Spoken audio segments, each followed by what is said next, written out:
2 साल होने को आ रहे सरकार, पर अभी तक आपके होने वाले जमाई ने एक थाल न भरी। रीत तो रीत होवे से सरकार, आप या हम, हमारी बिरादरी में सबने निभाई से। बिल्कुल खरी बात करी तन्ने। दिलावर, तारे छोरे और हमारे छोरी की सगाई इसी शर्त पे हुई थी कि उसके साथ थाल भर के पूरे बिरादरी के सामने असली मर्द बन के दिखावेगा, लेकिन उससे एक भी थाल तो भरी ना गई अब तक। मैं क्या करूं सरकार? करना तन्ने नहीं, तारे छोरे ने 2 दिन के बीच के थाल भर के दिखावे, वरना तन्ने पता है कि क्या होएगा उसके साथ।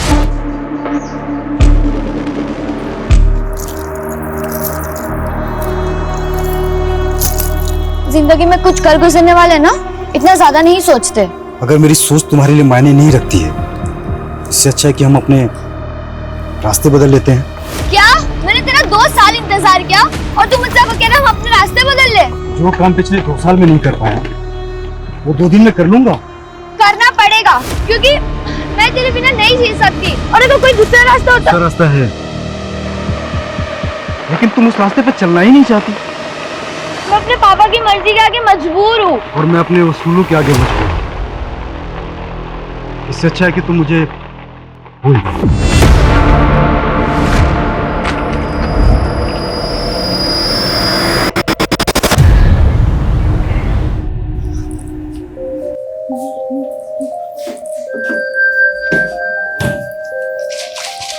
दीदी, सिर्फ 15 दिन रह गए आपकी शादी को, और मम्मी पापा को तो देखो, इन्हें लगता है कि शादी के बाद आपका नया जन्म होने वाला है। और तुझे क्या लगता है? मुझे डर लग रहा है। मैं तो मम्मी पापा के आइडल डॉटर नहीं बन पाई, और आपकी किस्मत पता नहीं आपके साथ क्या खेल खेलने वाली है। चिंता मत कर, सब अच्छा होगा। और तुझे भी कुछ नहीं होने दूंगी मैं, ठीक है? जग गई तू? हाँ मम्मी, साइकिलिंग के लिए जा रही हूँ। अच्छा सुन ना, हाँ, घर जरा जल्दी आ जाना, 11 बजे तक हमें जयपुर निकलना है। और तुझे पता है तेरी शादी का लहंगा रेडी हो चुका है, और बाकी की जो शादी की शॉपिंग बची है ना, आज जयपुर में कर लेंगे। ठीक है, पर आप एक काम करो, आप मेघा को ले जाओ। हम दोनों की चॉइस सेम है, मुझे नहीं जाना मम्मी, प्लीज। हाँ मेघा? हाँ दीदी। हाँ तो ठीक है ना भाई, तुम और मेघा जयपुर चले जाओ। आज मैं और वर्षा शांति से चेस का मैच खेलेंगे, ठीक है ना? चलो मैं चलती हूँ। ये क्या कर रहा है तू?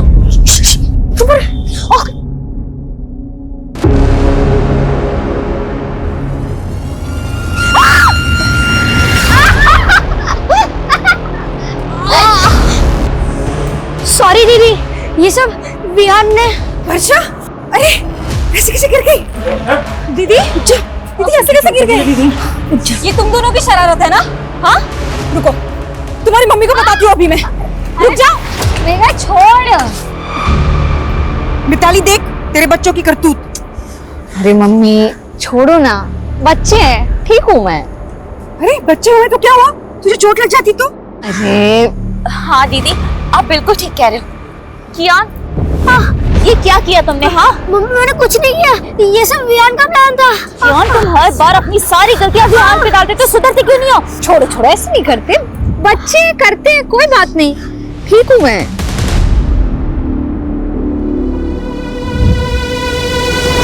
अरे चैंपियन, क्या हुआ? मैंने तुम्हें सेव कर लिया था ना, तब भी गुस्सा हो? वर्षा दीदी, मैं आपसे गुस्सा नहीं, ये सब विहान की और स्मार्टनेस है। और मम्मी विहान की हर मिस्टेक पे मुझे डांटती है। बोला था ना आपको, सौतेली माँ सौतेली ही होती है। अरे नहीं कियान, ऐसे नहीं बोलते। पर मैं हूँ ना।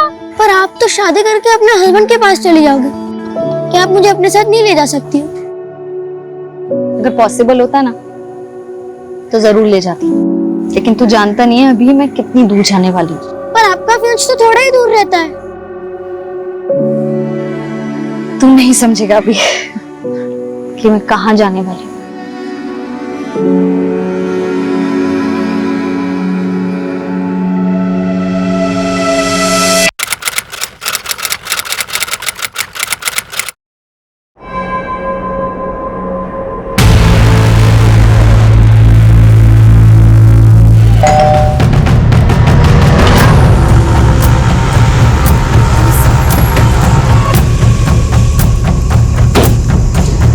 जी मैडम। आप ही ने कॉल किया था? जी मैडम, हम लोग जगदीश भाई साहब के पड़ोसी हैं और इनकी मेट सुबह जब काम पे आई तो इसी ने सबसे पहले सब कुछ देखा। ये जगदीश की फैमिली में और कौन कौन है? अब जगदीश भाई साहब की पत्नी और उनकी छोटी बेटी, वो दोनों कल जयपुर गए थे वर्षा की शादी की शॉपिंग के लिए। देख के लग रहा है जैसे घर में लूट भी हुई है, खींच के निकाली गई। तो शायद उंगली में अंगूठी होगी, निकल नहीं रही होगी तो उंगली काट गई और उनके गले में चेन का आप लोगों को शक है किसी पे? कौन जगदीश और उनकी बेटी को इस तरह से मार सकता है? नहीं मैडम, हमें तो इस बारे में कोई अंदाजा नहीं है। पर आप तो पड़ोसी है ना, रात को शोर झगड़ा कुछ तो सुना होगा आपने। नहीं मैडम, ऐसी तो कोई आवाज नहीं सुनी हमने। सर फोर्स्ड एंट्री के तो कोई साइन नहीं दिख रहे, लग नहीं रहा है कि कोई जबरदस्ती घर में घुसा।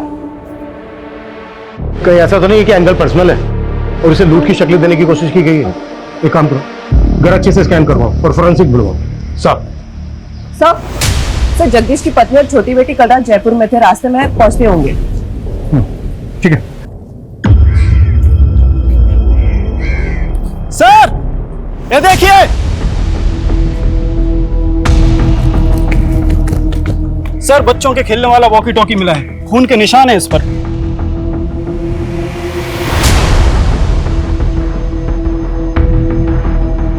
घर में कोई बच्चा भी है? नहीं सर, ऐसा तो कुछ पता नहीं चला।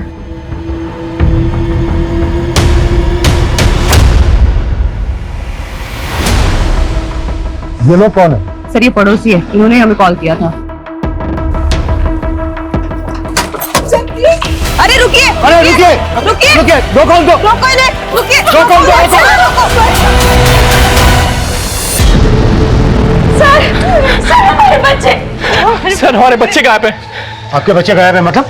सर हमारा बड़ा बेटा कियान और छोटा बेटा विवान दोनों घर पे नहीं है। एक मिनट, अभी तो आप दोनों यहीं पे थे, तब तो आपने कुछ बताया नहीं था, और अभी अचानक से आपके बच्चे भी गायब हो गए? सर वो वॉकी टॉकी हमारे बच्चों का है सर, उसको जैसे ही देखा कुछ समझ नहीं आया तो उन्हें देखने घर चले गए सर, लेकिन वो घर पे नहीं है सर। एक मिनट, वॉकी टॉकी आपके बच्चों का तो यहाँ कैसे है? सर यही समझ नहीं आ रहा है सर, सुबह सुबह ही हम दोनों यहाँ आ गए थे, हमें लगा बच्चे अपने कमरे में सो रहे होंगे, लेकिन वो घर पे नहीं है सर। हमें कुछ समझ में नहीं आ रहा सर, आप हमारे बच्चे ढूंढ के दीजिए।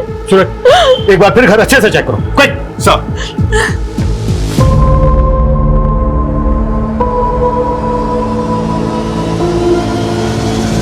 सर, पूरा घर चेक कर लिया, बच्चे कहीं नहीं मिले। और सर मुझे तो इन पड़ोसी की बातें अजीब लग रही है। थोड़ी देर पहले मुझे जगदीश की फैमिली के बारे में सब कुछ बता रहे थे और अब अचानक बोले कि इनके खुद के बच्चे गायब हैं।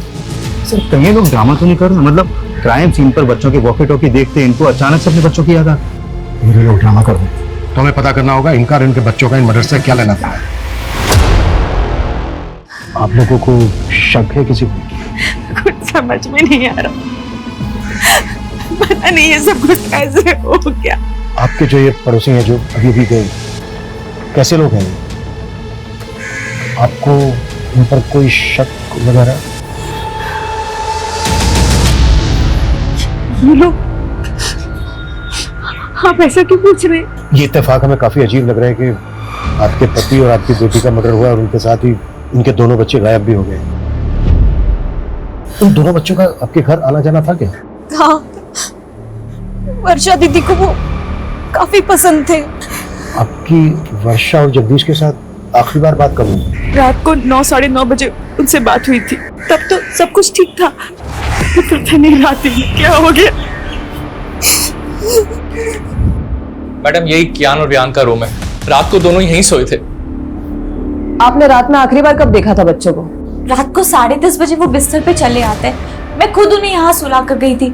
उसके बाद सुबह 7 बजे जगदीश भाई की मेड ने आके हमें जगा दिया और उसके बाद हमें बच्चों को देखने का मौका ही नहीं मिला। लेकिन आपके बच्चे ऐसे कैसे गायब हो सकते हैं? भैया आप लोग हमसे कुछ छुपा तो नहीं रहे? नहीं मैडम, हम आपसे कुछ नहीं छुपा रहे, पता नहीं हमारे बच्चे किस हालत में, प्लीज हमारे बच्चों को ढूंढ के दीजिए। सर इन दोनों बच्चों का कहीं कुछ पता नहीं चल पा रहा है।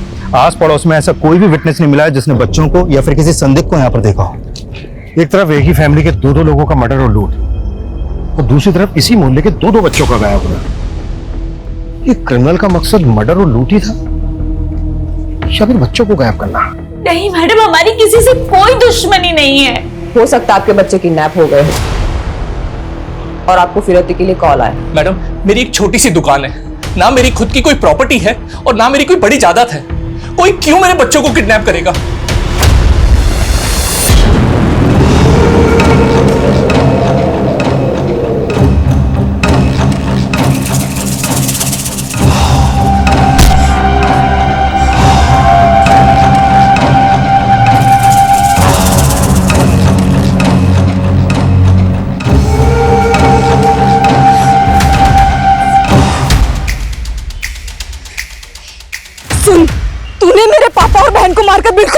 किया है, बहुत सह लिया मैंने तुझे, बहुत। अब तू देख, तुझे छोड़ूंगी नहीं मैं। तूने मेरे पापा और बहन को मारकर बिल्कुल भी अच्छा नहीं किया है, बहुत सह लिया मैंने तुझे, बहुत। तुझे छोड़ूंगी नहीं मैं।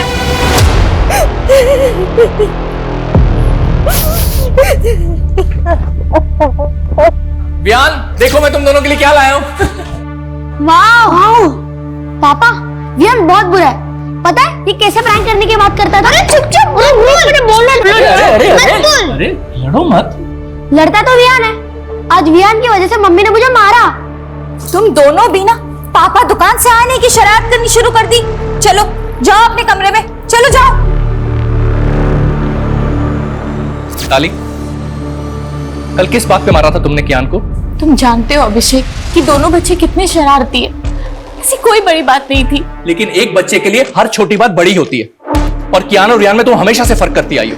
बस करो अभिषेक, मेरे बच्चे गायब है, उनके बारे में पता करने के बजाय तुम मुझसे ऐसे फालतू सवाल किए जा रहे हो। मेरा दिल जानता है कि मैंने कियान को अपने सगा बेटा माना है हमेशा।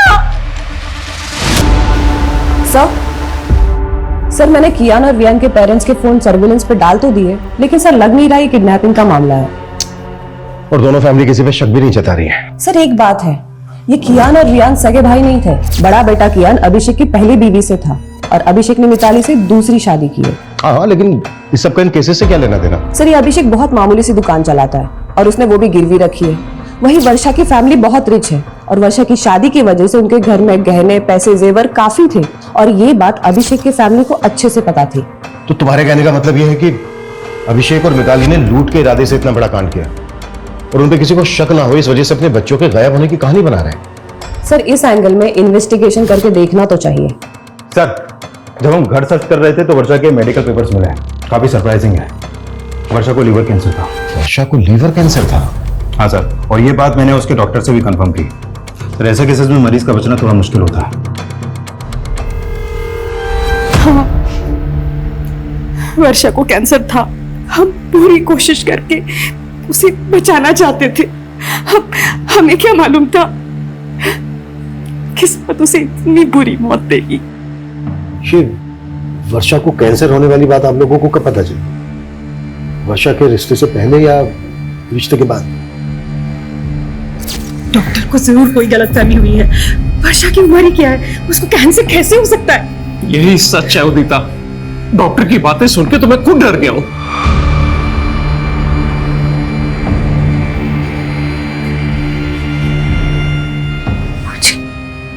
कैंसर है। अरे नहीं बेटा, वो डॉक्टर को जरूर कोई गलतफहमी हो गई होगी। तो ठीक हो जाएगी बेटा, तुझे कुछ नहीं होगा, तो ठीक हो जाएगी। हाँ वर्षा बेटा, तो बिल्कुल ठीक हो जाएगी। अभी तो हमने तेरी शादी करनी है, तेरे बच्चों के साथ खेलना है हमने। वर्षा तो ये शादी करना ही नहीं चाहती थी, पर हमारे गुरुजी ने कहा था कि अगर उसकी शादी हो जाती है तो उसका भाग्य उसके पति के साथ जुड़ जाएगा और उसको एक नया जीवन मिलेगा। लेकिन आपने वर्षा के होने वाले पति और उसकी फैमिली से वर्षा को कैंसर की बात छिपाई। पर हमने नहीं सोचा था कि हमारी बेटी इस तरह हमें छोड़ के चली जाए। सूरज, यस सर, वर्षा के होने वाले पति और उसकी फैमिली की बैकग्राउंड पता करवाओ। सर,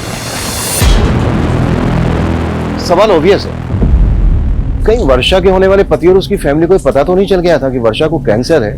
ये बात वर्षा की फैमिली ने उनसे छुपाई है। पर अगर ऐसा था तो रिश्ता तोड़ सकते थे। क्या इसके लिए वो दो मर्डर करेंगे? अब ये केस सिर्फ डबल मर्डर केस और लूटपाट का नहीं रह गया है, इसमें दो बच्चों के मिसिंग होने का मामला भी जुड़ गया है और हमारा चैलेंज भी दुगना हो चुका है।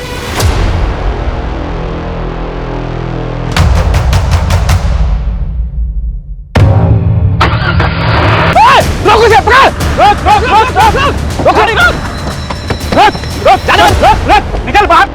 कहां भाग रहा है? निकल, निकल। क्या हुआ? चल निकल। हाँ? पहले ये बता वो क्या है? क्या हो गया?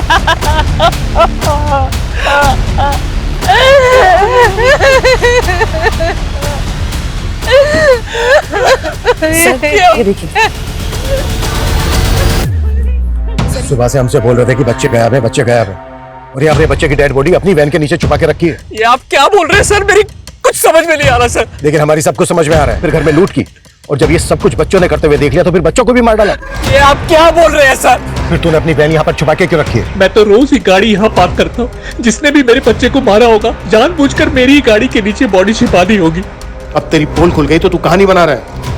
उसकी जीन्स में तो था मेरे एक बच्चे की लाश पड़ी है, मेरे दूसरे बच्चे का आता पता नहीं है, और अब हमें ही सुनाए जा रहे हैं। अब हमारे बच्चे को क्यों मारेंगे? क्यों मारेंगे?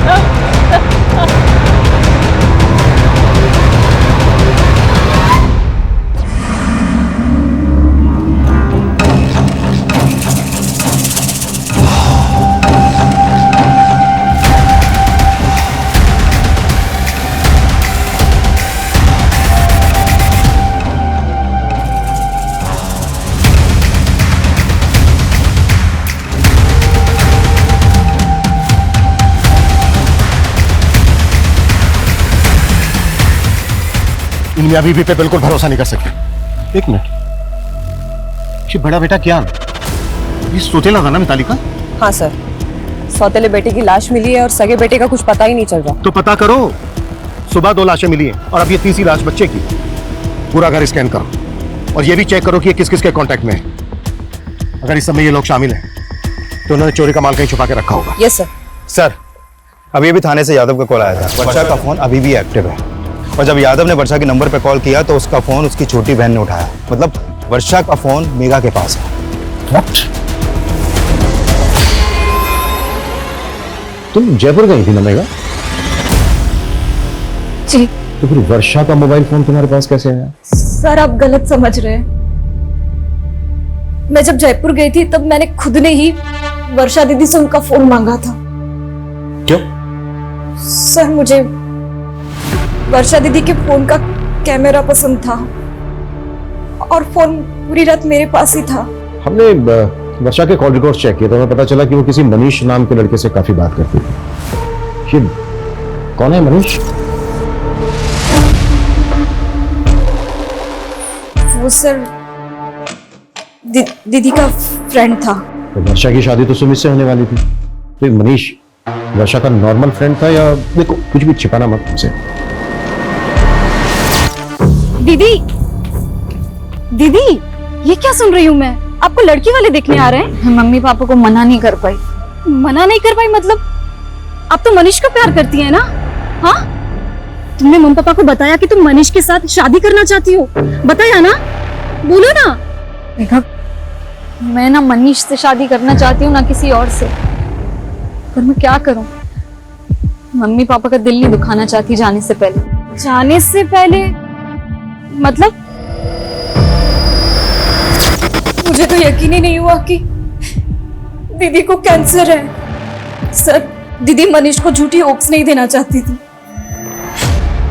इसलिए दीदी ने मनीष के साथ ब्रेकअप कर लिया। मनीष को पता था कि वर्षा को कैंसर था? नहीं, और दीदी ने मुझसे प्रॉमिस लिया था कि मैं मनीष को कुछ भी ना बताऊं। तो फिर वर्षा मनीष के साथ इतनी बातें क्यों करती थी?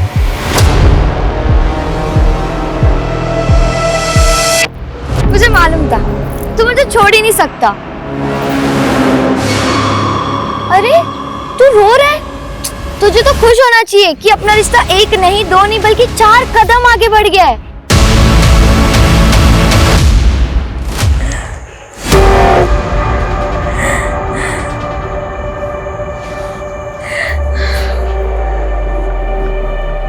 अभिषेक जी, आपका फोन दिखाइए। फोन में आपको क्या देखना है मैडम? आपका फोन दीजिए प्लीज। ये लीजिए। मेरी तो समझ में नहीं आ रहा मैडम कि मेरे छोटे बच्चे को ढूंढने की बजाय आप लोग मेरे घर में और मेरे फोन में क्या ढूंढ रहे हैं? ये लीजिए, और हमें बिना बताए कहीं जाएगा मत।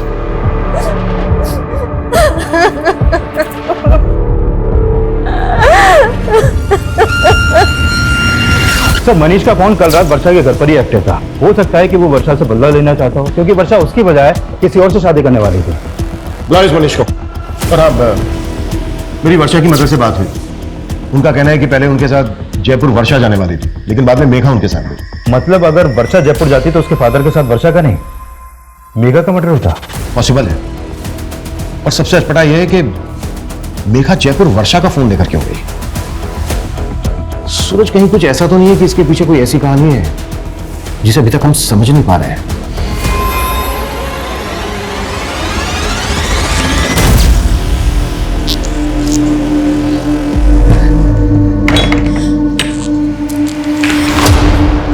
कहाँ से आ रही है तू इतनी रात को? झूठ मत बोलना। मैं रोज देख रही हूँ तू रात को ऐसे चोरी छुपे घर से बाहर निकलती है। चल क्या रहा है मेघा? वो दीदी,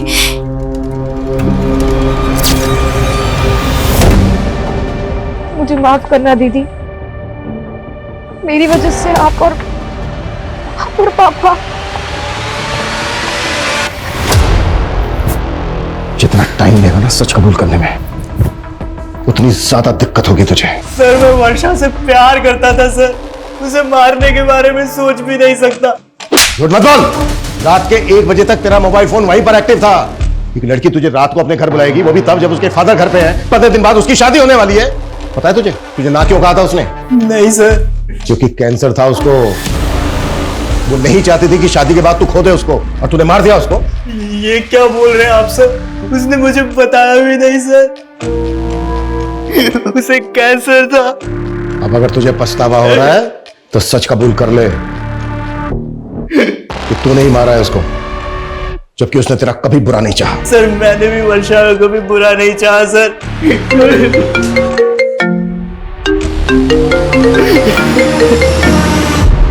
हाँ सूरज। सर टोंक रोड के पास दूसरे बच्चे की लाश मिली है।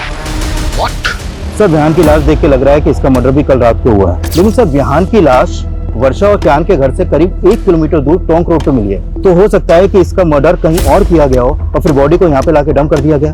एक बच्चे की लाश मिली है अभिषेक की वैन के नीचे। अगर अभिषेक को ये सब कुछ करना होता तो वो दोनों बच्चों की लाशें डंप करता। सवाल ये भी है कि दोनों बच्चों के मदर्स का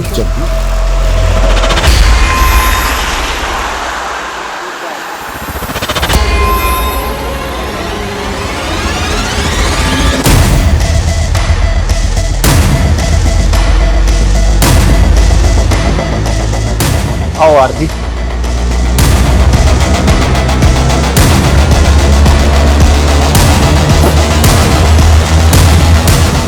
कल मैं पहले वर्षा से उसके घर पे नहीं मिला था। वर्षा के फादर के सो जाने के बाद वो घर से निकली थी और फिर कल रात हम 11 बजे हाईवे के पास मिले थे। हाईवे के पास? जी सर। क्या? तुमने मुझे ना कहने की वजह नहीं बताई, लेकिन आज इतनी रात को यहाँ मिलने की क्या वजह है? कहीं ऐसा तो नहीं तुम मेरे साथ भागना चाहती हो? तो अभी भी सपनों में ही है मनीष। सपने दिखाए भी तो तुमने थे और तोड़ भी तुमने दिया। हेलो, हाँ मैं हाईवे के पास आ गई हूँ, पैसे लेकर आ जाओ। इतनी रात को किसके पैसे देने हैं? आखिर चल क्या रहा वर्षा? एक लड़का मेघा को ब्लैकमेल कर रहा है। क्या? पिछले 3 महीने से मेघा उसके चंगुल में फंसी हुई है। मुझे तुम्हारी हेल्प चाहिए मनीष। हेल्प तो हमें पुलिस की लेनी चाहिए ना, और तुम इतनी रात को अपनी लाइफ रिस्क में डाल के यहाँ पे आ गई। मैं पुलिस के पास नहीं जा सकती। क्यों? उस लड़के के पास मेघा के कुछ कॉम्प्रोमाइजिंग वीडियोस हैं। वो जब यहाँ आएगा ना तो हमें उससे ना फाइनल बात करनी है, सब कुछ सेटल करना होगा ताकि वो बार बार मेघा को परेशान ना करे और उसके वीडियोस हमेशा के लिए डिलीट कर दे। Please Manish, please. फिर थोड़ी देर बाद वहाँ एक गाड़ी आकर रुकी। शायद से वो लड़का उसी में था, लेकिन वर्षा को मेरे साथ देखकर वो वहाँ से चला गया। ये लड़का कौन है जो मेघा को ब्लैकमेल कर रहा है? मेघा का कोई दोस्त है सर। मेघा ने उसके बारे में मुझे नहीं बताया। तो मेघा को ये पता है कि तू कल रात को मिला था वर्षा से? हाँ सर, लेकिन हाईवे के पास से मैंने वर्षा को उसके घर पे ड्रॉप कर दिया था। उसके बाद वर्षा और उसके फादर को किसने मारा मुझे कुछ नहीं पता सर। मर्डर सिर्फ वर्षा और उसके फादर का ही नहीं हुआ है, बल्कि वर्षा के पड़ोस के 2 बच्चों का भी मर्डर हुआ है। बच्चे? एक मिनट सर, जब मैंने वर्षा को ड्रॉप किया था तब मैंने कुछ देखा था।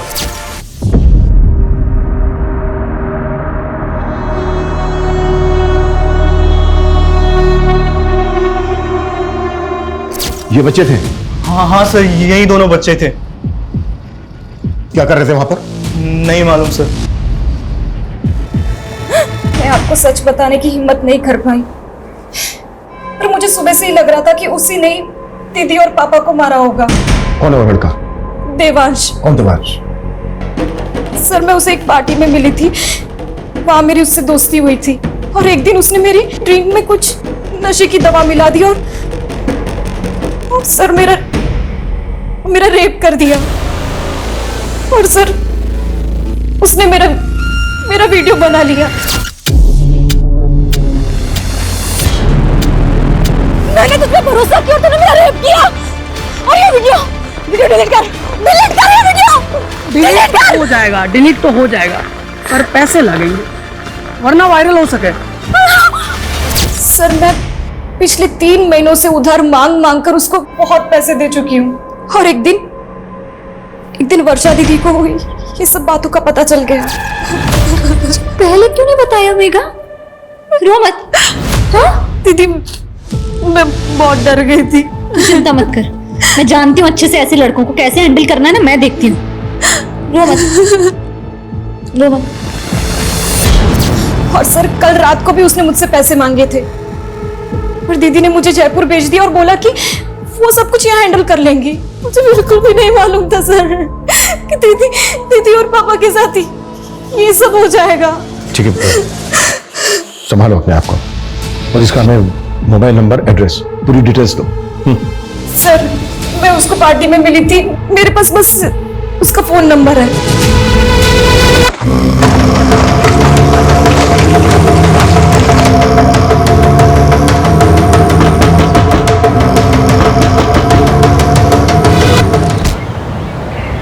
सर देवांश का नंबर आदर्श नगर के एड्रेस पर रजिस्टर्ड है, लेकिन उसका घर भी बंद है और उसका फोन भी।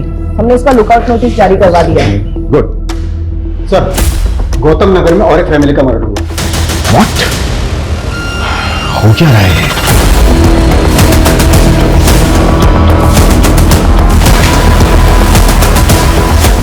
आइए।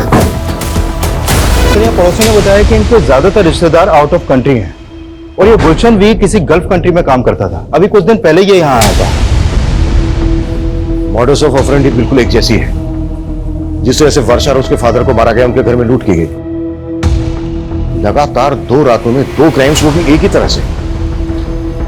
रिया, यस सर। पता करो वर्षा और उसकी फैमिली का इस फैमिली के साथ कोई कनेक्शन है क्या? क्विक। Yes sir.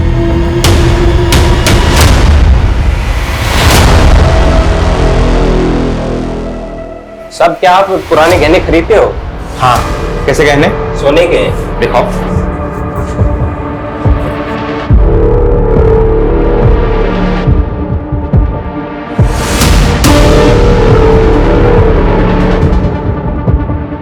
बिल है तुम्हारे पास?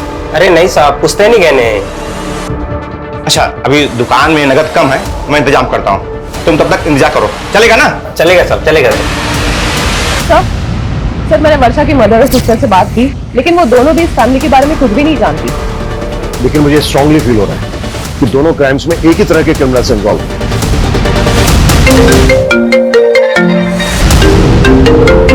हाँ बोलो सर, गणेशपुरा में एक आदमी एक ज्वेलरी शॉप पे कुछ गहने बेचने आया था। दुकानदार को उस पर शक हुआ तो उसने हमें फोन किया था। हमने उस आदमी को अरेस्ट किया है। गुड।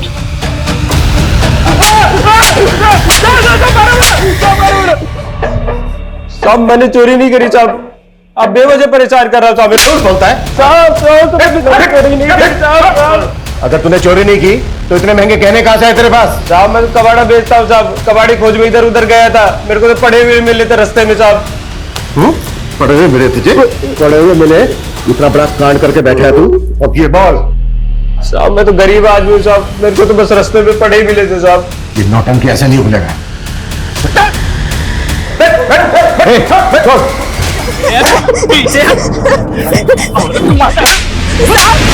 साहब ये मुझे रोज मारता पीटता है साहब, इसे जेल में डाल दो। जेल में?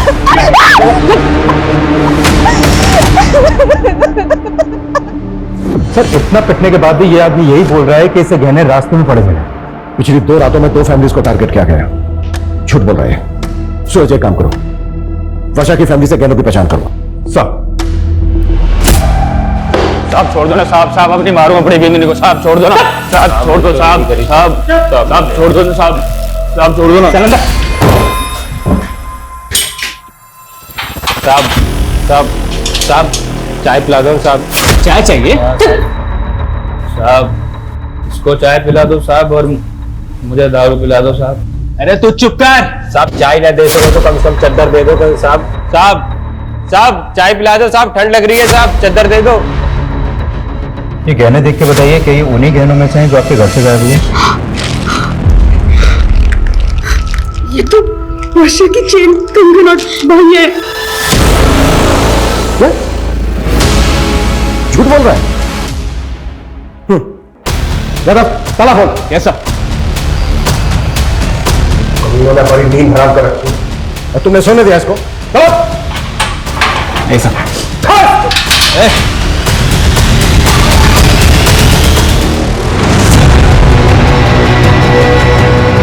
कैसे हुआ ये? क्या खिलाया इसको? मुंह से झाग निकल रहा है इसके, जहर कहां से है इसके पास? सर जहर के बारे में मुझे नहीं पता, बल्कि सर ये चाय मांग रहा था, हमने चाय भी नहीं दिया। सर ये बोल रहा था कि इसे ठंड लग रही है। सर ठंड से मचाएगा ज्यादा, वो भी इस मौसम में? एग्जैक्टली क्या हुआ था? सर मैंने लॉकअप के अंदर एक शराबी को बंद किया था। सर वो शराब पीकर अपनी बीवी को बाजार में मार रहा था। थोड़ी देर पहले उसकी बीवी आई थी यहाँ पर, अभी अपने पति को अंदर करने के लिए बोल रही थी और अब उसे अब छुड़ाने भी आ गई। अब आगे हूँ साहब, अब जैसा भी है हमारा मर्द है, कम से कम खाने को तो देता है। साहब छोड़ दो इसको, मैं अपनी शिकायत वापस लेती हूँ। साहब छोड़ दो ना साहब, साहब अब नहीं मारूंगा कभी अपनी बींदड़ी को साहब। गुस्सा देखेगी उसको? कब आई थी, कितनी देर पहले? सर तकरीबन 15-20 मिनट पहले। 15-20 मिनट पहले? ज्यादा दूर, मुझे बाहर का सीसीटीवी फुटेज दिखाओ। वेट ओके साहब, एक मिनट पीछे करो, पीछे करो। 20 मिनट हुए। इन दोनों की फोटो सभी बीट चौकी और पेट्रोलिंग टीम को भेजो, कैसे भी करके अंदर चाहिए मुझे। वो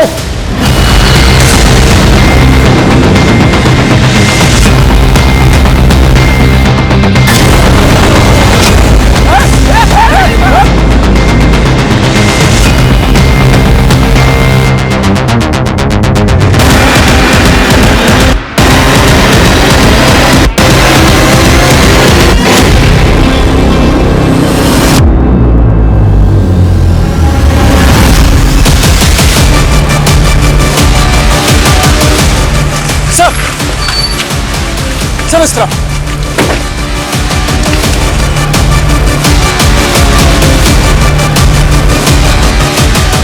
संजय उधर चेक कर। चल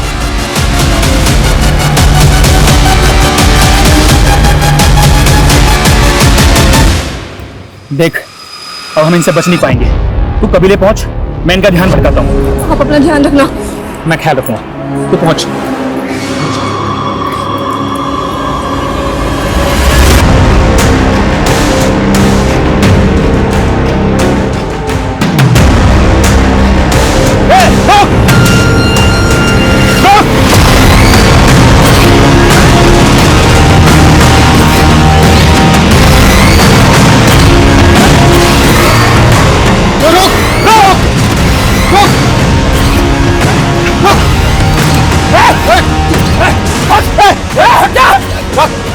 चल गोली मार दूंगा मैं तुझे।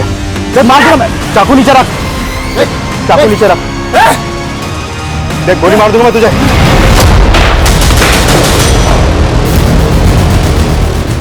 हमारी लापरवाही की वजह से इतने अहम गवाह ने हमारी कस्टडी में जान दे दी, दूसरी ने जीभ काट ली। कर क्या रहे थे तुम लोग? सो रहे थे सबके साथ।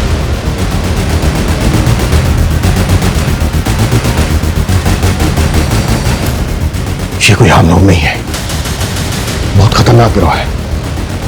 इतना खतरनाक कि इन्हें अपने गिरोह के लिए अपनी जान की भी परवाह नहीं है।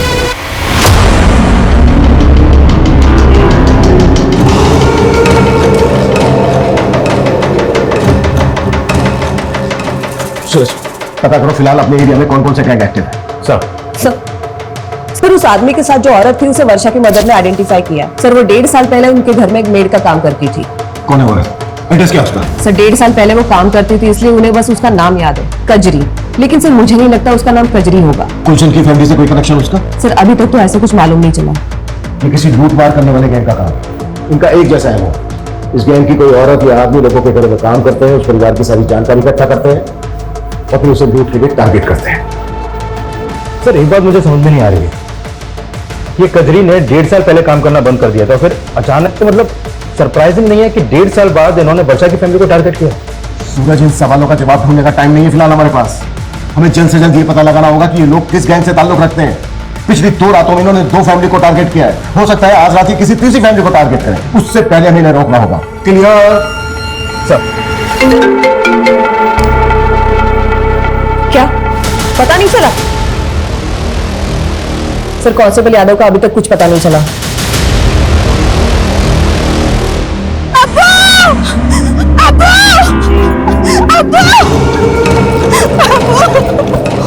क्या हुआ गजरी? हमारे आदमी ने तो जमशेद को थाने में जहर देके मार दिया, लेकिन वो खुद पकड़ा गया अब्बू। क्या? पर उसने अपनी जुबान काट ली। फवाद!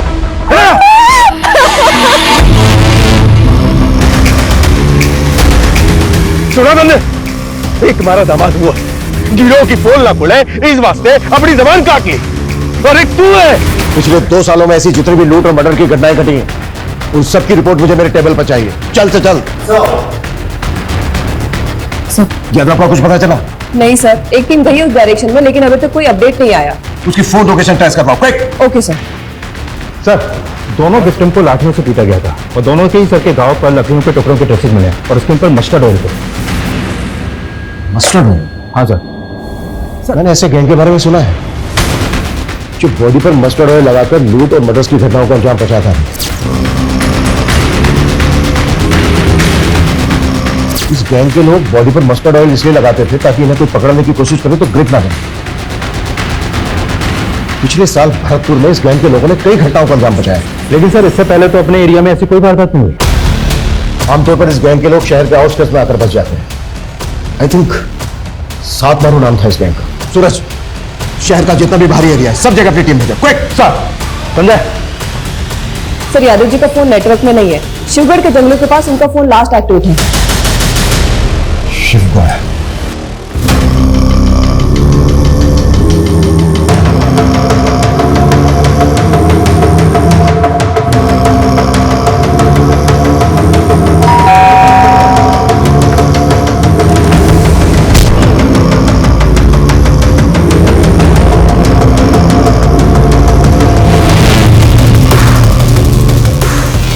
मार दिए तन्ने, 7वां थारे सामने खड़ा है। जा मार दे इन्हें और बन जा मारा जब आई।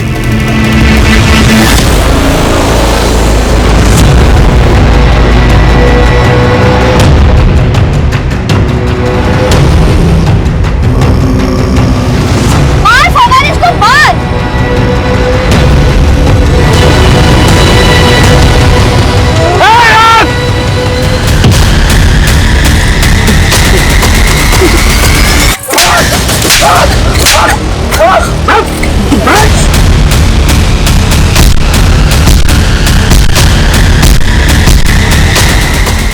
ये कुख्यात गैंग इसने कई दशकों में देश के लगभग सभी राज्यों में लूट और मर्डर्स की वारदातों को अंजाम पहुंचाया है।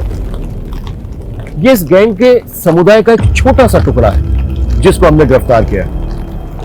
इस गैंग से जुड़े लोग आज भी हमारे शहरों में खुलेआम घूम रहे हैं।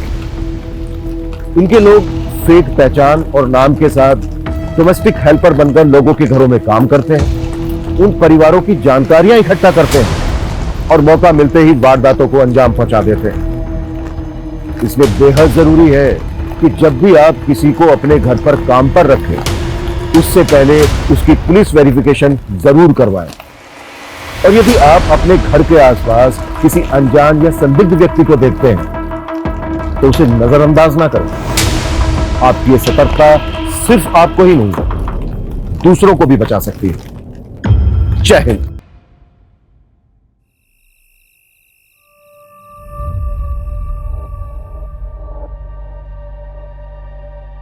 कितना टाइट है ये, कभी निकालने की जरूरत पड़ गई ना तो निकलेगा भी नहीं है। अरे क्या जरूरत है निकालने की, तुम्हारे पैरों की पायल की तरह इसे भी रहने तो हमेशा भी अपने पास।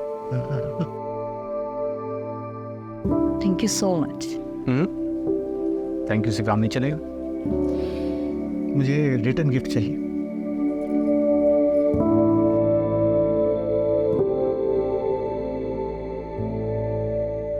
एक मिनट, मैं अभी आया। क्या हो गया? कुछ अभी आया। अरे कहाँ जा?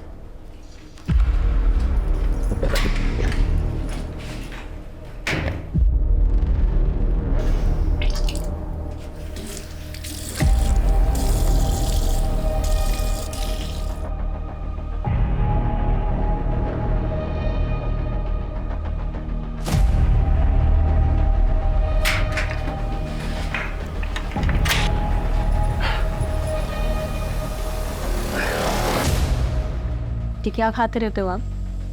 ओ मैम, मैं वो माउथ फ्रेशनर।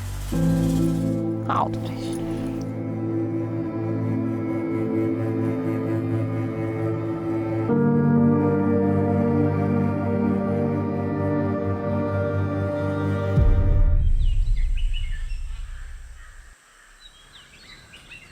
मनोज, जरा मार्केट जाकर फल और मिठाइयाँ ले आओ, खत्म हो गई है।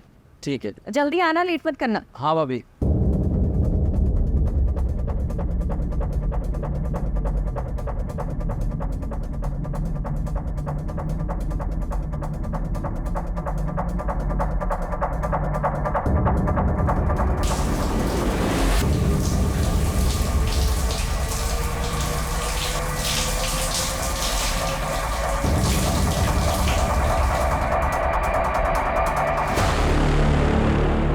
क्या गजब का शरीर पाई रे तुम्हारे पास की। रमाकांत दूध से ना आया था क्या इसको? क्या पता नहलाता भी हो। पकड़ते इस नहीं तो को, दिखाते हैं वीडियो, करते हैं ब्लैकमेल, मजे लूटते हैं। ट्राई तो कर ही सकते हैं भैया।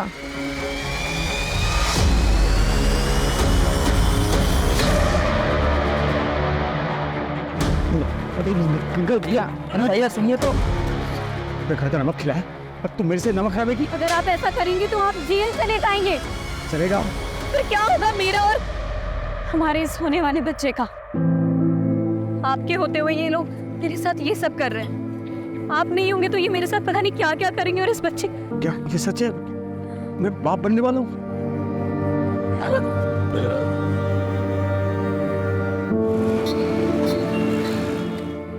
प्रेगनेंसी टेस्ट तो पॉजिटिव है बट काफ़ी कॉम्प्लिकेशंस हैं, स्पेशली फर्स्ट 3 मंथ्स बहुत ज़्यादा चैलेंजिंग होने वाले हैं। आपको बहुत एहतियात बरतनी होगी। ज्यादा घबराने की कोई जरूरत नहीं है। मैं बच्चा होने तक यही रुक जाऊंगी, तुम्हारी मदद भी हो जाएगी। नहीं भाभी, उसकी जरूरत नहीं। मेरा मतलब है कि आप यहाँ रहेंगी तो सोनू मोनू और आपके घर को कौन देखेगा? जरूरत नहीं। हाँ वो तो ठीक है। बच्चे की सुरक्षा के लिए मैं हमारे गुरुजी से बात करती हूँ, उनके पास कोई ना कोई तोड़ जरूर होगा। हाँ वो ठीक है। एक मिनट। हेलो। और सोनू मोनू, तुम दोनों का क्या चल रहा है? बस 12वीं की तैयारी चालू है मेरी। हाँ मेरी 10वीं की।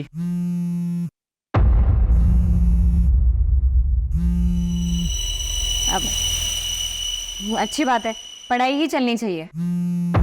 अब दीदी आप लोग रुकिएगा, मैं बस थोड़ी देर में आती हूँ ना। हाँ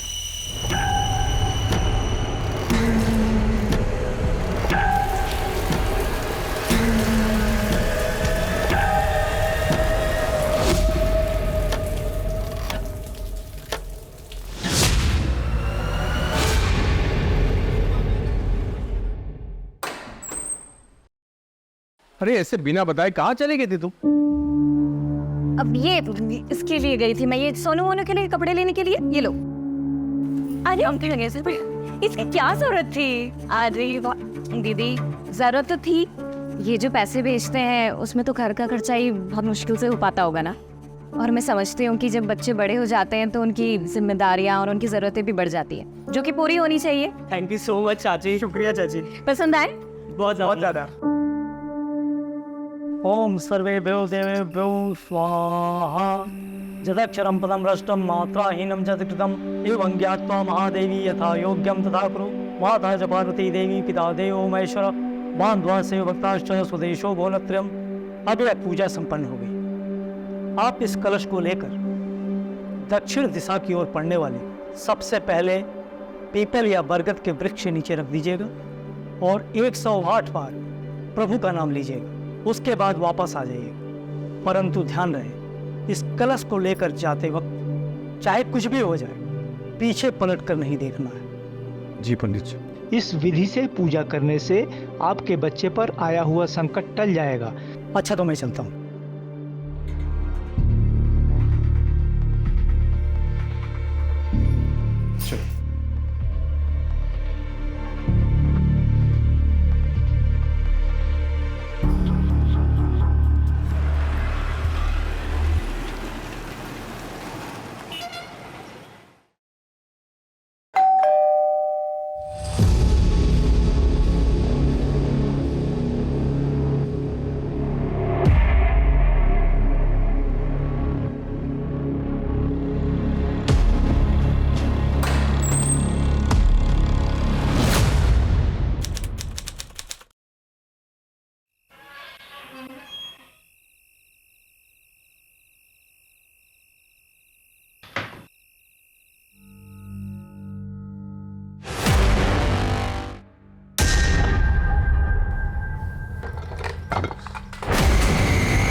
ये सब कैसे हुआ?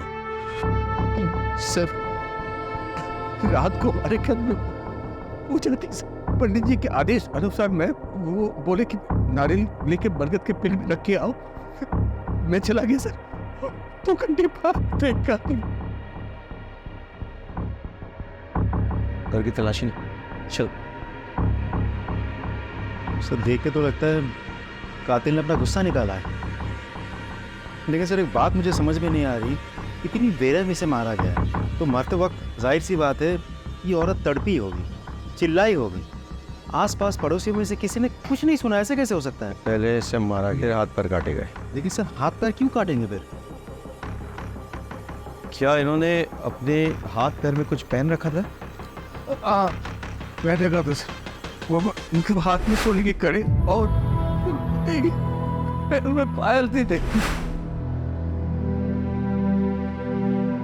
शोम नहीं है, समझे? नहीं मालूम मुझे। हाँ सर, अंदर लॉकर भी को लॉकर तो तोड़ा गया है, पता नहीं उसके अलावा मुझे कुछ नहीं मालूम था।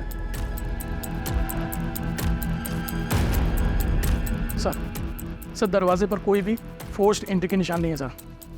एक काम करो,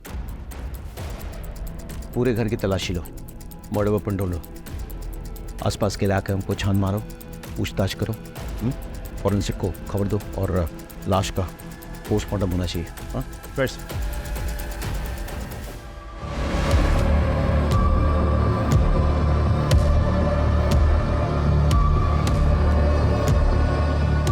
अब खाते हैं क्या?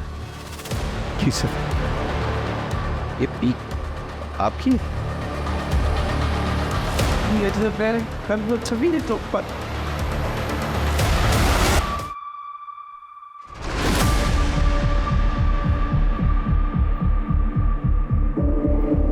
सर, ये पक्का रमाकांत का नौकर मनोज और उसका दोस्त सुरेश का काम है सर। दोनों की गंदी नजर थी साहब नीतू भाभी पर। सर, ये जरूर रमाकांत के चचेरे जीजा महेश और उसके दोनों बेटों विशाल और अजय का काम। ऐसा क्यों? सर, उन दोनों परिवारों के बीच में गहरी दुश्मनी है जिसकी नींव 2 साल पहले पड़ी। बात सुनिए, छोटा भाषण। शांत हो जाओ। अरे शांत हो जाओ, हम कहीं भागे नहीं जा रहे हैं, यहीं पर हैं। सबकी समस्या का समाधान करेंगे। हमारे लिए प्रधानमंत्री जी ने जो मुफ्त का राशन भेजा है वो हमको चाहिए और तुमसे माफी भी। तुम मांगोगे मेरे पापा से माफी? खरगोश तू चुप। इन चारों में से किसी पे शक है आपको? प्लीज, सभी कर सकते हैं सर। सब हमारी जान के पीछे पड़े थे। लगभग 4 महीने पहले जब मैं और मेरी पत्नी फिल्म देखकर लौट रहे थे, तब भी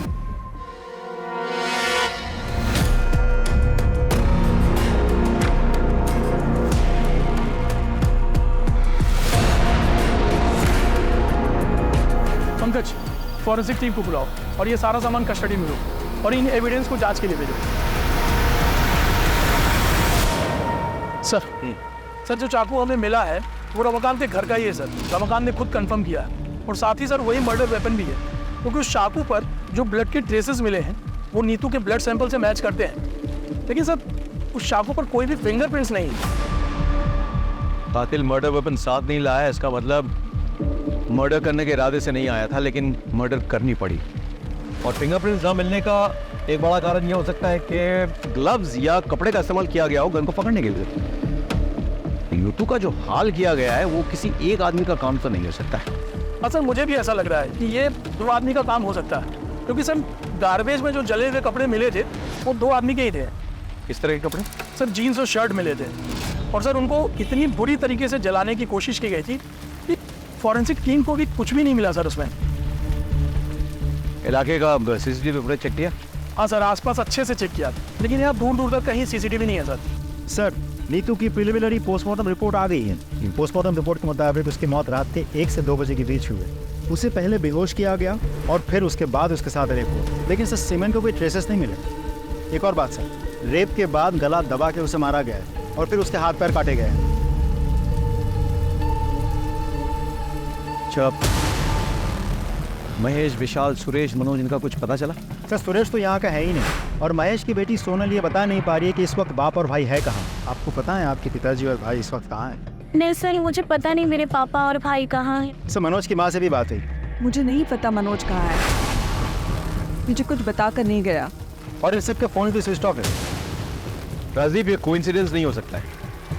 एक काम करो, शहर के तमाम एंट्री एग्जिट पॉइंट्स तोड़ने का चेक करो, वहाँ के तमाम सीसीटीवी फुटेज कलेक्ट करो। मनोज और सुरेश दोनों रमाकांत के धमकाने के बाद गायब हो गए, तो क्या वो इस कांड को करने के लिए वापस आए थे? ये भी पता चलेगा कि महेश और विशाल क्या ये कांड करके गायब हुए या उससे पहले। चलो महेंद्र, एक टीम बनाओ, आसपास के ज्वेलर से पूछताछ करो, गहनों का फोटोग्राफ दिखाओ। लूट के लिए की गई हत्या का एंगल काफी स्ट्रॉन्ग लग रहा है। सब तो मरते वक्त जाहिर सी बात है ये औरत तड़पी होगी, चिल्लाई होगी। रमाकांत भैया, वो सुकाड़ी और उसका भाई दिलू दोनों सुबह से गायब है, और मैंने कजरी से पूछा तो साफ साफ जवाब नहीं दे रही।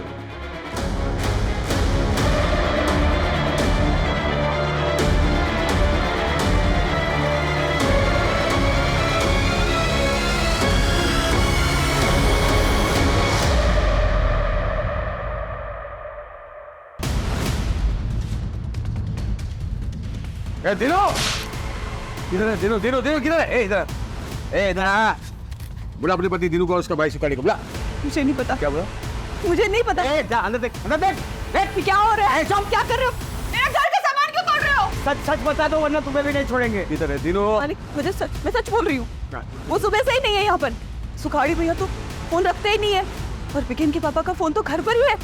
मैं सच कह रही हूँ मालिक। अच्छा अच्छा, अभी क्या अभी बुला वरना सुन।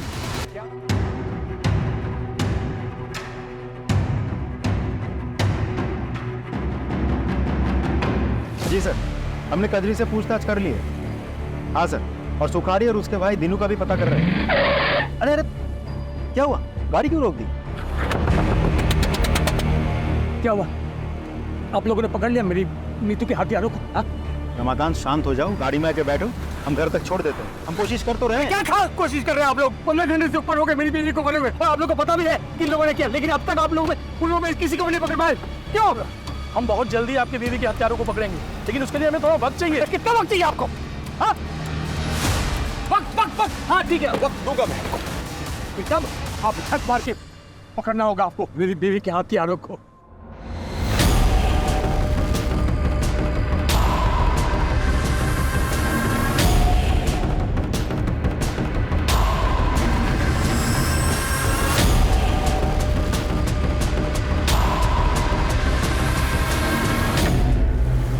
सर आप चिंता मत कीजिए सर, ट्रस्ट मी, कातिल बहुत जल्द पकड़ा जाएगा। Sure sir.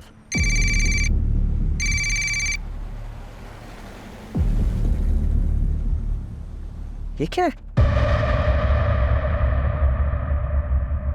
गाड़ी रुको, गाड़ी रुको, गाड़ी रुको। कौन हो तुम? क्यों बंधन बना रखा है लोगों को? वही जिसकी बीवी के कातिलों को पकड़ने के लिए तुम लोगों को वक्त चाहिए। दिया मैंने वक्त, 48 घंटे है तुम लोगों के पास।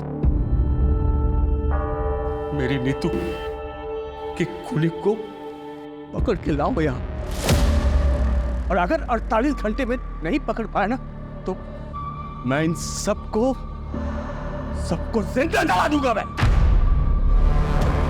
और इसके अलावा मैंने घर में अलग अलग जगह जलाने वाला तेल रख दिया है। बस एक माचिस की तीली की देर, फिर ऐसा ब्लास्ट होगा हर तरफ कोहराम मच जाएगा। कोहराम।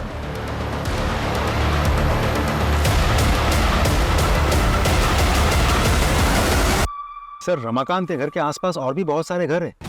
अगर रमाकांत के घर में आग लग गई या ब्लास्ट हो गया तो आसपास के सारे घरों में आग लग जाएगी। नहीं नहीं, हम ऐसा नहीं होने देंगे। कोई ना कोई रास्ता निकलेगा कोशिश को छुड़ाने का। चलो।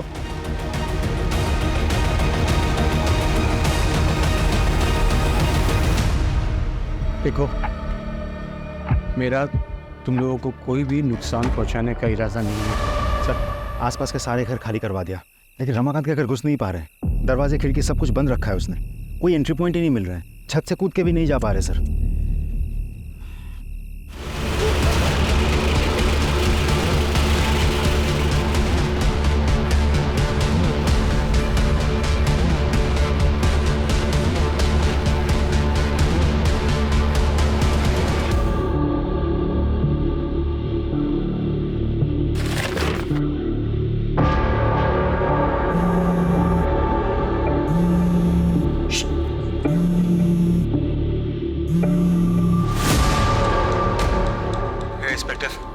तुझे क्या लगता है मुझे पता नहीं है कि तुम लोग मेरे घर के आसपास आ गए हो?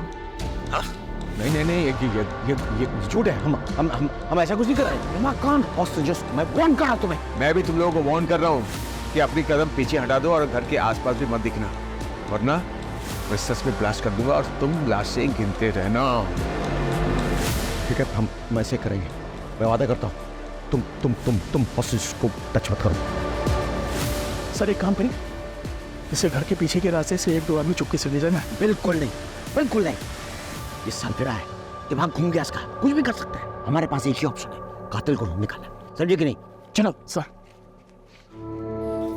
कजरी, इसको बुखार है? हाँ दीदी, वो बीमार है आजकल। मुझे ना लग ही रहा था कि कुछ तो गड़बड़ है। तो 2 दिन से काम पे आई नहीं, तूने इसको किसी डॉक्टर को दिखाया? हाँ दीदी, दवाई की दुकान से दवाई लाके दिया है। सुन, ये ले पैसे और इसको किसी अच्छे डॉक्टर को दिखा और अच्छी दवाइयां लेना, ठीक है?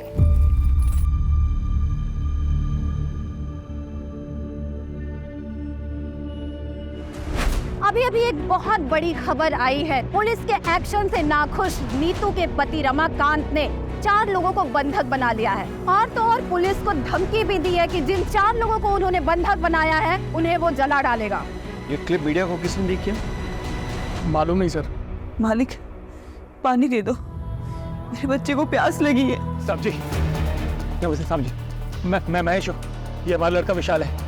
वो सर फिर आदमी हम लोग को अरेस्ट करवाना चाहता है ना, हम लोग आ गए आपके पास।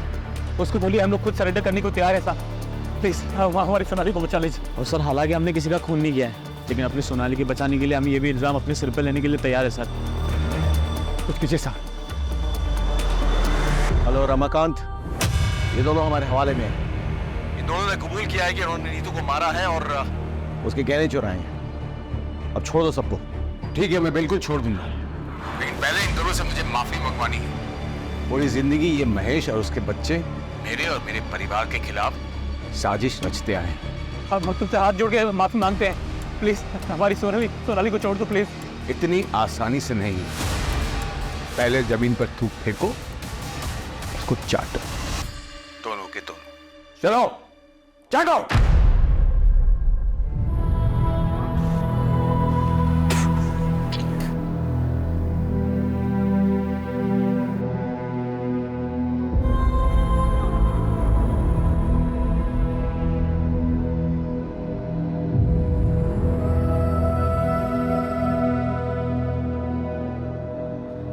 रमाकांत, बहुत हो गया, अब छोड़ दो सबको। मेरे बीवी के वो सोने के कड़े मुझे दिखा दे एक बार, सबूत के तौर पर कि इन दोनों ने मेरी बीवी को मारा है और गहने चुराए। बस दिखा दे। गहने? हाँ, नहीं है ना, मतलब ये दोनों मेरी बीवी के कातिल नहीं है। मेरा टाइम खराब करना बंद करो और असली कातिल को मेरे सामने ढूंढ कर लाओ, वरना इन सबको मैं सचमुच जिंदा जला दूंगा।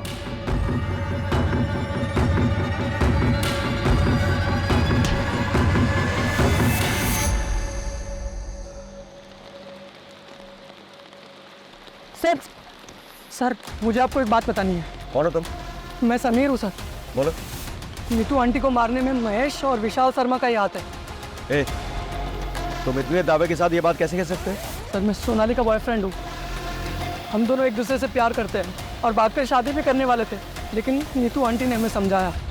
देखो रमाना कितना भी मॉडर्न क्यों ना होता है, लेकिन जो शादी घर वालों की रजामंदी से की गई होती है उसकी खुशी भाग की गई शादी से कहीं ज़्यादा होती है। पर मामी, पापा और भाई कभी भी समीर के लिए नहीं मानेंगे, क्योंकि ये दूसरे समुदाय का लड़का है।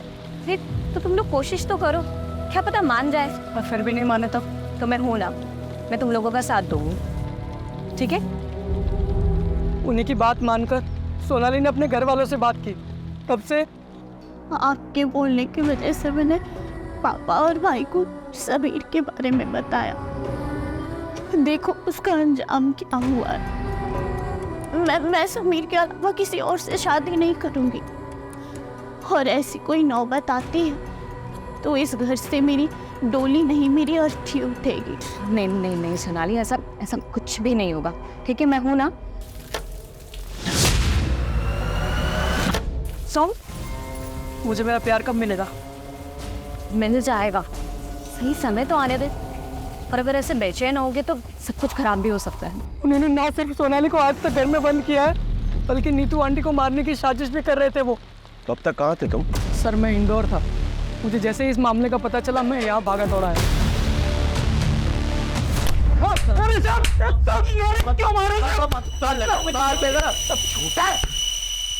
बाहर निकल के शराबत का ढोंग कर रहे हो? अरे आपको बताते हो सर हम दो में में अपनी सोनाली को पता है तेरे सोनाली के किस्से बताया समीर ने, इसीलिए मारा ना नीतू को, क्योंकि वो सोनाली और समीर को मिलवाना चाहती थी। बोल सिर्फ मारा नहीं तुमने तो बलात्कार किया, बलात्कार किया तुमने। और महेश तू तो फंसा, तेरे पीक के दाग वो खून की जगह पे मिले हैं, अब तू तो फंसा। सच बोल, सच बोल। सब हमारी बात तो सुनी सब।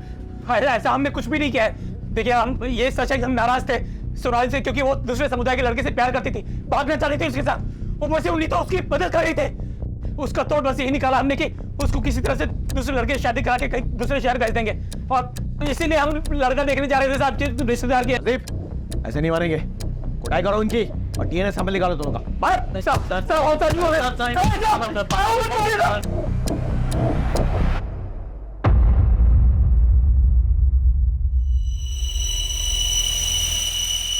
देखिए मैंने आप लोगों को मजबूरी में बुलाया यहाँ पे, और रमाकांत जो है आपे से बाहर हो गए। आप प्लीज उससे बात कीजिए, उसे समझाइए। एक मिनट लीजिए, बात कीजिए। ये क्या कर रहे हो रमाकांत? बंद करो ये सब, छोड़ दो उन मासूमों को। अरे मासूम तो वो थी जिसको मार दिया इन लोगों ने। उसका वो हासिल किया कि देखने सुनने वाले की रूह अब जाए। मैं इन लोगों को तब तक नहीं छोड़ूंगा जब तक उसके असली कातिल नहीं मिल जाते। मैं बोल रही हूँ ना तुमसे, छोड़ दो सबको। तुम्हें तुम्हारी विधवा भाभी का वास्ता। वही वास्ता ना भाभी, हाँ, जिसको दे दे के तुमने अपनी जाल में मुझे फंसाया था। मेरी पूरी जवानी बर्बाद कर दी तुमने, लेकिन अब तुम्हारे वो पैंतरे नहीं चलने वाले। मैं वो रमाकांत नहीं हूं जिसको तुमने अपने पति के मरने के बाद अपनी शारीरिक जरूरतों के लिए फांस रखा था, जिसकी शादी तुम नहीं होने देना चाहती ताकि तुम मालकिन बन के रहो और मैं तुम्हारे बच्चों का पालनहार। बंद करो अपनी ये बकवास। चाचा फालतू बात मत करना वरना क्या बे? अरे नीतू कितना मानती थी इसको, लेकिन ये उससे जलती थी। सच है भाभी, तुम जलती थी ना। एक बात बताओ, कहीं तुमने तो नहीं मरवा दिया नीतू को? हाँ सच सच बताना, ताकि फिर से सारा कंट्रोल तुम्हारे हाथ में आ जाए। बस करो तुम्हारी बकवास, इससे ज्यादा सुनने की हिम्मत नहीं हमारी।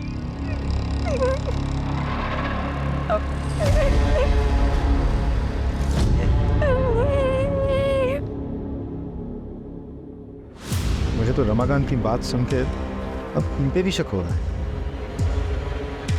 राजीव, जानते हैं हमारी मजबूरी क्या है? हम हर किसी को गुनहगार की तरह देखते हैं, हर किसी पे शक करते हैं।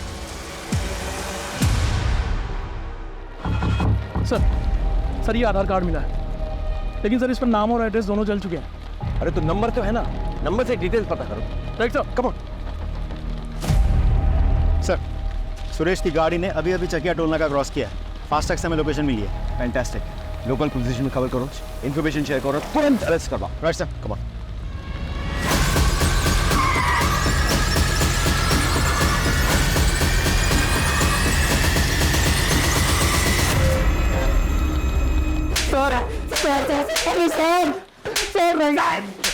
सर बता क्यों मारा नीतू को? सर हमने नहीं मारा है सर हम लोग यहाँ पर थे ही नहीं तो मारेंगे कैसे? वो तो तुम्हारी साजिश थी, प्लान था। यहाँ से गायब हो जाओ, फिर वापस आके कत्ल करो, और किसी को विश्वास ही नहीं हो गए तुम लोग यहाँ पे। और इसी वजह से एक बार फोन टूट जाने के बाद दोबारा तुम लोगों ने फोन नहीं खरीदा था। सर ये सब कहानियां बना रहे हो आप लोग। कहानियां तो तुम बना रहे हो। मालूम है तुम्हारी माँ की हालत क्या है? देखो सर क्या हुआ मेरी माँ को? क्या हुआ मेरी माँ को? अब बताओगे सच? आपको ऐसा क्यों लगता है कि हमें नीतू को मार सकते हैं? और रमाकांत भी तो मार सकते हैं उसको। आवा सर, वो क्यों मारेगा भाई? सर वो नीतू प्रेग्नेंट थी और जबकि उसको मर्दाना ताकत की कमी थी रमाकांत को, फिर वो प्रेग्नेंट कैसे हुई? एक मिनट, तुम्हें कैसे पता रमाकांत के बारे में ये सब? सर मैं ताकत की दवाई देता था हर हफ्ते उसको। बताइए सर, उसकी बीवी प्रेग्नेंट हुई तो सरफिरे का दिमाग एकदम क्या हो गया होगा? कुछ भी कर सकते सर।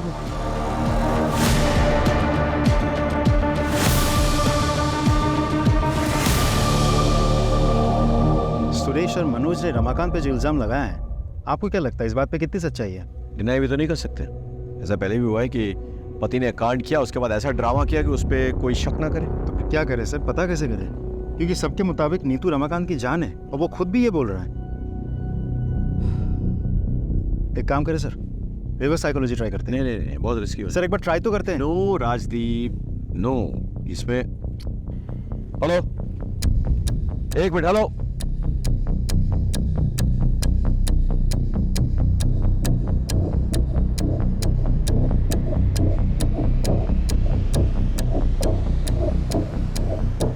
रमाकांत, बहुत खेल खेल लिया तुमने हम सबके साथ, और सबको रिहा करो। देखो रमाकांत, हमें तुम्हारा राज पता चल गया है। सच्चाई तो यह है कि तुम इस काबिल ही नहीं हो कि अपना बच्चा खुद पैदा कर सको। इसीलिए जब नीतू प्रेग्नेंट हुई थी, तुम्हारा दिमाग खराब हो गया था। गुस्से में आके तुमने पहले नीतू का रेप किया, उसे मारा और फिर उसे हाथ पैर काट दिए, और अब पत्नी के प्रेम में नाटक रच रहे हैं ताकि तुम पे शक ना जाए।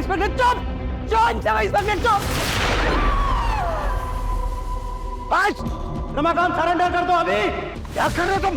भागो रमाकांत। कान में सुनाई नहीं आवाज? किसी को कुछ मत करो प्लीज, हमसे गलती हो गई।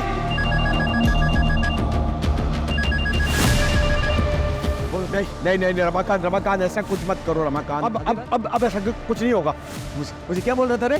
कचरी को बाहर आने दो, या फिर हम में से कोई अंदर जाए उसके मेडिकल ट्रीटमेंट के लिए। नहीं, यहाँ में कोई आएगा नहीं, यहाँ से कोई जाएगा। अरे वो खून बह के मर जाएगी वो। तो बचाओ ना इसको बचाओ, बस बाकी सबको बचाओ। लेकिन इससे पहले असली कातिल को ढूंढो जिसने मेरी नीतू का कत्ल किया है। ढूंढो। बोले मां, क्या था तुमको? ये बेवकूफी करने की क्या जरूरत थी? I'm sorry सर, और कोई ऑप्शन नहीं था।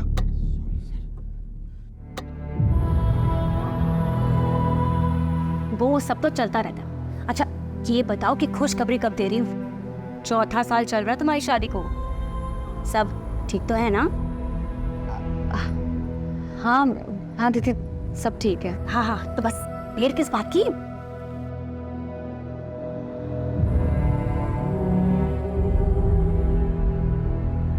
सर जो जला हुआ आधार कार्ड हमें मिला था वो दीनू का है, और उस पर एड्रेस झबुआ गांव का प्रिंटेड है। फौरन जाओ वहाँ, पूछताछ करो और पता करो इन दोनों भाइयों के बारे में। Right sir.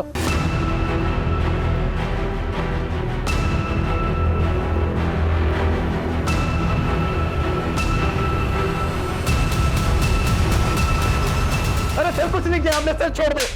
साहब बात नहीं बोलता आप सच में? साहब सच में कुछ नहीं किया, कुछ नहीं किया साहब सच में कुछ नहीं किया। और सच में नीतू को कत्ल नहीं किया है और गहने भी नहीं चुराया है। अच्छा, तो फिर नीतू के गहने तुम्हारे पास कैसे पहुंचे? ये मैंने चुराया नहीं है सर जी, वो नीतू ने खुद ही दे दिए थे सर। भैया इसे बेच के अपनी गांव की जमीन छुड़ा लो, और ये चोरी चकारी बाकी जितने भी गलत काम है ये सब छोड़ दो। खेती करो और ईमानदारी की जिंदगी जियो, इसमें बहुत सुकून मिलेगा आपको। झूठ बोल रहे हो, और यहाँ बैठ के जब तुम झूठ बोल रहे हो ना, कजरी और बीगन वहां तड़प रहे हैं। तड़प रहे हैं सब? मतलब साहब, मतलब ये कि रमाकांत पकड़ा गया है अपनी बीवी की मौत से। एक काम कीजिए साहब, ये गुनाह हम दोनों अपने सर पर लेने के लिए ना मंजूर है सर। अब रमाकांत को फोन कीजिए साहब प्लीज।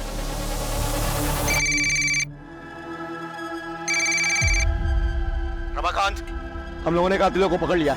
ये सुखारी, ये तीनों, इनने कबूल कर लिया है कि देखो, इनसे नीतू के गहने बरामद हुए। अब तो छोड़ दो सबको प्लीज। हाँ, बात कराओ दोनों से। मालिक, गुनाह हो गया हमसे, हमें माफ कर दो। हम अपने आप को पुलिस वालों के हवाले कर रहे हैं। अब हमारी बीवी और बच्चों को छोड़ दीजिए। तुम लोगों ने जो की तरह खून पिया है नीतू का, इसलिए तुम लोगों को माफी नहीं, सजा मिलेगी। अगर तुम लोग चाहते हो कि इन सबको रिहा कर दूं मैं, तो सबसे पहले तुम लोग अपने अपने कपड़े उतारो और एक दूसरे को 5-5 कोड़े मारो। जल्दी चलो। बस रमाकांत, बहुत हो गया, अब छोड़ दो लोगों को। तसल्ली हो गई ना? ए इंस्पेक्टर, बेवकूफ समझा क्या? हाँ, ये लोग कातिल है ही नहीं। माना कि इस सोने की चेन मेरी बीवी की है, लेकिन उस रात उसने ये सब नहीं पहना था। इसलिए टाइम पास बंद कर और असली कातिल को ढूंढ के ला, वरना मैं सबको सच में जला दूंगा। मजाक नहीं कर रहा हूं मैं, इसलिए मजाक करना बंद कर।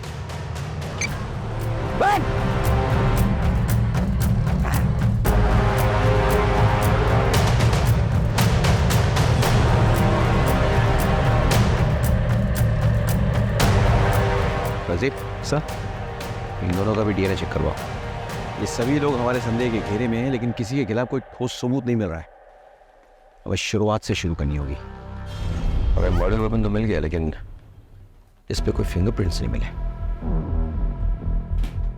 जो कपड़े जलाए जा रहे थे वो जीन्स थे, और उनसे हमें यह सुराग मिलता है कि एक नहीं 2 लोग इन्वॉल्व थे, लेकिन जीन्स जले हुए थे, और इसलिए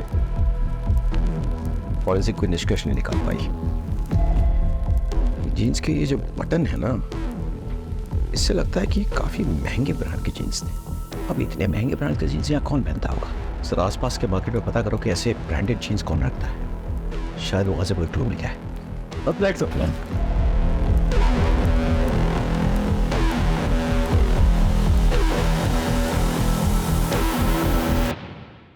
अच्छा, इस ब्रांड की जीन्स तुमने हाल फिलहाल में किसी को बेची है?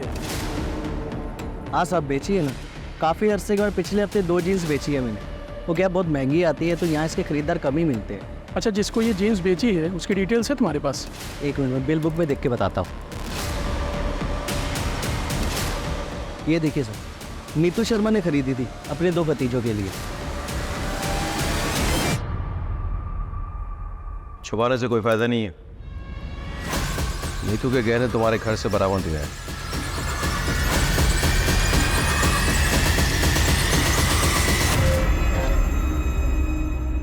हमें यह भी पता चल गया है कि जो जीन्स तुम लोगों ने जलाई वो नीतू ने ही तुम्हें गिफ्ट दिए थे। उसमें खून के धब्बे लग गए थे, इसलिए तुम्हें उसे डिस्ट्रॉय करना पड़ा। बहुत जल्द तुम लोगों के स्पिट सैंपल्स क्राइम सीन से मैच होकर पहुंच जाएंगे। उसका इंतजार करोगे या खुद ही सब कुछ बोल डालोगे? क्यों क्या ये सब? रमाकांत को सबक सिखाने के लिए। दरअसल जब हमें पता चला कि हमारा कमीना चाचा हमारी परवरिश करने के लिए हमारी माँ के साथ, तब से हमें उस शैतान से नफरत हो गई। चाचा के होने वाले बच्चे की पूजा के बारे में पता चला तो हमने प्लान बनाया। और हम ये भी जानते थे कि चाचा के घर से पीपल का पेड़ 10-12 किलोमीटर दूर है, और चाचा को उसे ढूंढने में कम से कम 2 घंटे लगेंगे। इतने में हम अपना काम पूरा करके वहाँ से भाग जाएंगे। और जैसे ही वो निकला,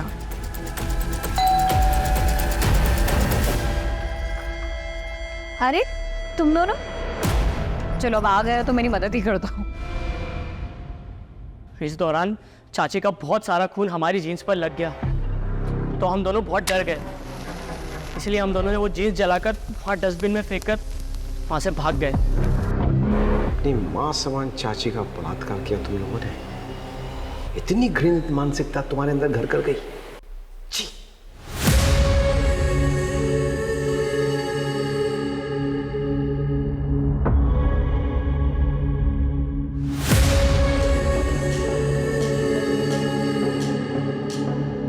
केस उन केसेस में से एक है जो मुझे हमेशा याद रहेगा।